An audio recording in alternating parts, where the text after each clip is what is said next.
Anaheim Ducks center Ryan Kesler had a tough year coming back from the hip surgery he had last summer. He knows he wasn't close to 100%, but in his own words, he felt good enough to play.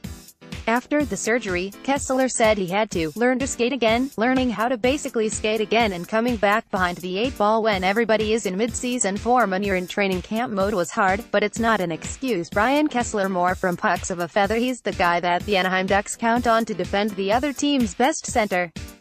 Our K-17 had to start from square one and get himself ready to resume his role. Also, almost a year removed from the procedure and subsequent grueling rehabilitation, he said he feels better now than he did before surgery.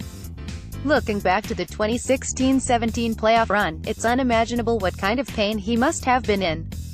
During his comeback, he knew he wasn't moving fast enough on the ice and took additional steps to pick up more speed. Kesler dropped 20 pounds. That's about 10% of his previous weight. He is more effective as a shutdown center, so the adjustment was necessary. For a guy that prides himself on hard hits, it must have been a bit of a sacrifice for him. As for his team's performance in the playoffs, he came out and said that the Ducks weren't good enough to compete with San Jose. Additionally, Kesler said the Ducks lacked discipline. For whatever reason, we were taking penalties and they capitalized, he said.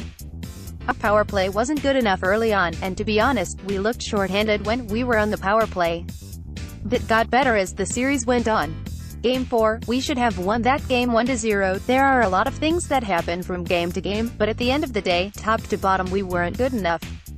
I don't think anybody in that room would say we were good enough. Ryan Kesler. Those are very interesting comments when they come from a player whose biggest critics often cite his lack of discipline.